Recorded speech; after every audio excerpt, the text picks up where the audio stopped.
નમસ્કાર મિત્રો, સ્વાગત છે તમારું અમારી YouTube ચેનલમાં। તો મિત્રો, એએમસી દ્વારા જે સહાયક સેનેટરી ઇન્સ્પેક્ટરની પરીક્ષા લેવામાં આવનાર છે, તો પરીક્ષાનો અભ્યાસક્રમ કેવો રહેશે તેના વિશે આજના વિડીયોમાં માહિતી મેળવી લઈએ। પરંતુ તે પહેલા વિડીયો ગમે તો લાઈક અને શેર કરી દેજો, ચેનલમાં નવા હોય તો ચેનલને સબસ્ક્રાઇબ કરી દેજો। તો ચાલો મિત્રો, વિડીયોની શરૂઆત કરીએ।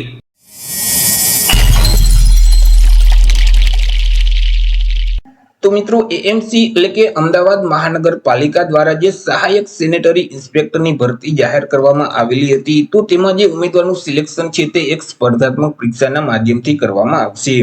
આ જે પરીક્ષા છે તે હેતુલક્ષી પ્રકારની રહેશે, એટલે કે તેમાં એમસીક્યુ પ્રકારના પ્રશ્ન પૂછવામાં આવશે। કુલ 100 એમસીક્યુ પ્રકારના પ્રશ્ન રહેશે। એક પ્રશ્નનો 1 માર્ક એટલે 100 માર્કનું પેપર રહેશે। પેપર લખવા માટે તમને 1 કલાકનો સમયગાળો આપવામાં આવશે। અહીં જે પરીક્ષાનું માધ્યમ છે તે ગુજરાતી ભાષા જ રહેશે।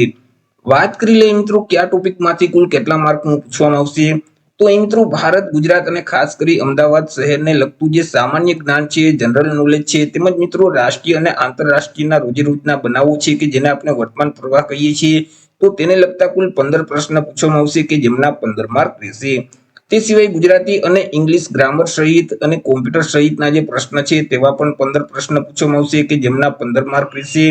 ત્યાર પછી ઘન કચરા વ્યવસ્થાપન સંબંધિત જે પ્રશ્ન છે તેવા કુલ 35 પ્રશ્ન પૂછવામાં આવશે કે જેમના 35 માર્ક રહેશે।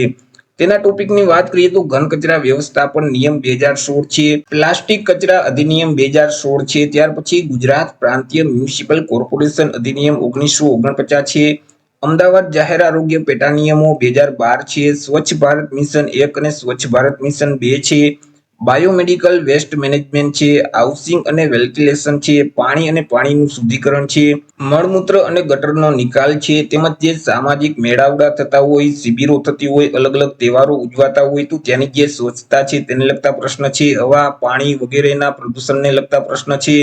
ત્યાર પછી વેપારી જે જગ્યાઓ છે તો તેનું નિરીક્ષણ છે, નોન એડિબલ લાયસન્સ માટેના જે ધારાધોરણો છે, એટલે કે અખાદ્ય જે સામગ્રી છે તેમનું જે લાયસન્સ હોય છે તો તે લાયસન્સના ધારાધોરણો સંબંધિત પ્રશ્ન છે। તો આવી રીતે અલગ અલગ ટોપિકમાંથી કુલ 35 પ્રશ્ન પૂછવામાં આવશે કે જેમના 35 માર્ક રહેશે। ત્યાર પછી તમે જે ડિપ્લોમા ઇન સેનેટરી ઇન્સ્પેક્ટરનો કોર્સ પાસ કરેલ છે તો તેમાંથી જાહેર આરોગ્ય સહિત કુલ 10 પ્રશ્ન પૂછવામાં આવશે કે જેમના 10 માર્ક રહેશે। ત્યાર પછી ખાદ્ય સ્વચ્છતા, પોષણ, પાણીજન્ય રોગ અને તેમના નિયંત્રણના જે પગલાં છે તો તેમાંથી 10 પ્રશ્ન પૂછવામાં આવશે કે જેમના પણ 10 માર્ક રહેશે। પર્યાવરણીય સ્વચ્છતા, મચ્છરજન્ય રોગો છે અને તેમના જે નિયંત્રણના પગલાઓ છે તેમાંથી પણ 10 પ્રશ્ન પૂછવામાં આવશે કે જેમના પણ 10 માર્ક રહેશે।